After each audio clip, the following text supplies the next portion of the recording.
এভাবে খাতুনগঞ্জকে কেন অপবাদ দেওয়া হচ্ছে? খাতুনগঞ্জের বোতলজাত ব্যবসা নাই। পণ্যের দাম বৃদ্ধির বিপরীতে অজুহাত দাঁড় করানো নতুন কিছু নয়। জেলা টাস্কফোর্সের মত বিনিময় সভাতেও তেলের মূল্য বৃদ্ধির বিপরীতে যুক্তি দাঁড় করা নিয়ে শুরু হয় প্রশাসনের কর্মকর্তাদের সাথে ব্যবসায়ীদের বাদানুবাদ। এখন আপনারা যদি এটা ওপেন করে দেন তাহলে কালকে থেকে শুরু হয়ে যাবে। বারবার করে একটা কথা কিন্তু বলছেন। রোজার আগে থেকেই অস্থিতিশীল সয়াবিন তেলের বাজার সংকটে পাশাপাশি বেড়েছে খোলা ভোজ্য তেলের দাম, অথচ আমদানি হয়েছে চাহিদার চেয়েও বেশি। দেশে রোজায় সয়াবিন তেলের চাহিদা ৩ লাখ টন, অথচ কেবল জানুয়ারি মাসেই আমদানি হয়েছে ৪ লাখ টন।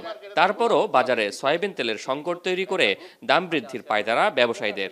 ব্যবসায়ীদের যদি কারসাজি না থাকে, এই সয়াবিন তেল কিভাবে বক্তা পর্যায়ে 200 টাকা বিক্রি হয়, 155 টাকা বিক্রি হয়? কয়টা পরিবেশক তাদের উপজেলা লেভেল আছে, কয়টা পরিবেশক এই মহানগরে আছে, এবং তারা এই পরিবেশকরা কোথায় কোথায় এই মালগুলো দিচ্ছে?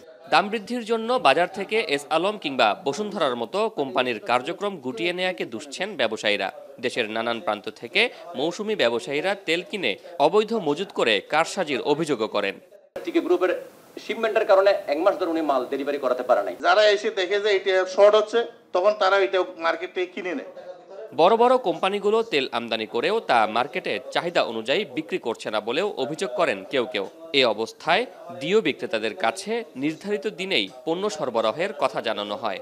এটা অনেক দিন থেকে বড় বড় পার্টিরা দুই তিনটা মিল মালিক অফ হয়ে যাওয়ার কারণে, ওদের প্রোডাক্ট বাজারে না থাকার কারণে যে ক্রাইসিসটা আগে থেকে হয়ে আসছে, ওইটার একটা ইম্প্যাক্ট এখন এসে পড়ছে। এই রেটটা আমরা পাবলিশ করতে পারি, সেটা হচ্ছে, এবং এই রেটটা আবার যারা এসও নিবে তারা পাবলিশ করতে পারে, এবং এরপরে কত হাত বদল হবে এটা কিন্তু আপনাদের ব্যাপার।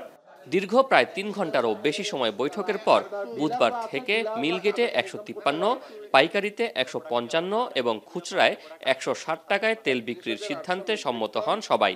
এই সিদ্ধান্ত আগামী 10 এপ্রিল পর্যন্ত কার্যকর থাকবে বলেও সভায় সিদ্ধান্ত হয়।